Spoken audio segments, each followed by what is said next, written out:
9.4% সমগ্ৰ অসমত পলিং হৈছে, অৰ্থাৎ 2.5 কোটি ভোটাৰৰ 1.5 কোটি ভোটাৰে ইতিমধ্যে তেওঁলোকৰ গণতান্ত্ৰিক অধিকাৰ সাব্যস্ত কৰিছে।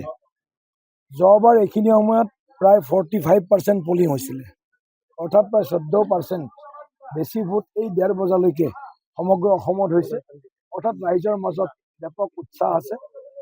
ৰাইজে উন্নয়নৰ স্বাৰ্থত, সুৰক্ষাৰ স্বাৰ্থত ভোটদান কৰিবৰ কাৰণে আজি ঘৰৰ পৰা ওলাই আহিছে।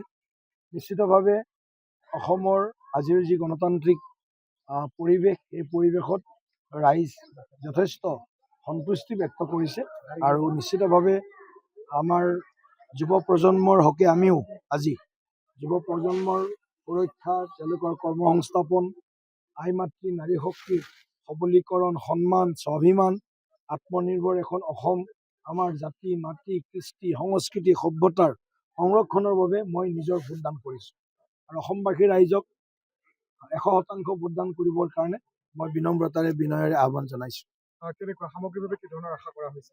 চাওক, আজি ভবাতকৈও ভাল আমি পৰিৱেশ এটা দেখিছোঁ। ৰাইজে ব্যাপক উৎসাহত ভোটদান কৰিবৰ কাৰণে ওলাই আহিছে।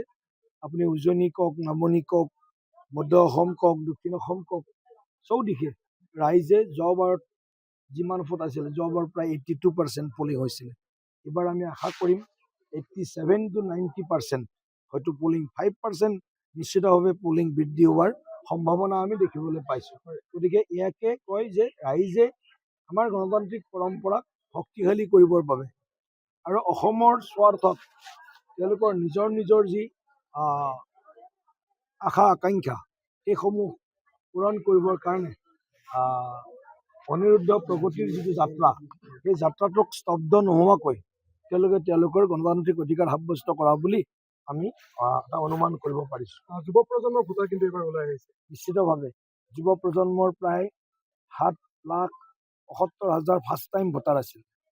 গতিকে প্ৰায় 7,75,000 প্ৰথমবাৰ ভোট দিব সুযোগ পোৱা এই যুৱকসকলে নিশ্চিতভাৱে আজি ওলাই আহিছে আৰু ভোটদান কৰিছে খুব তেওঁলোকে আনন্দৰে। মোৰ ছোৱালীয়েও আজি প্ৰথমবাৰ ভোটদান কৰিছে।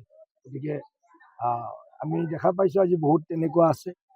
ফাৰ্ষ্ট টাইম ভোট দিয়াসকলৰ মাজতো বৰ ব্যাপক উৎসাহ দেখিছোঁ, কাৰণ তেওঁলোকেও অসমখনৰ বৰ্তমানৰ যিটো পৰিৱেশ, এটা উন্নয়নৰ পৰিৱেশ, সুৰক্ষাৰ পৰিৱেশটো তেওঁলোকেও নিশ্চয় উপলব্ধি কৰিছে।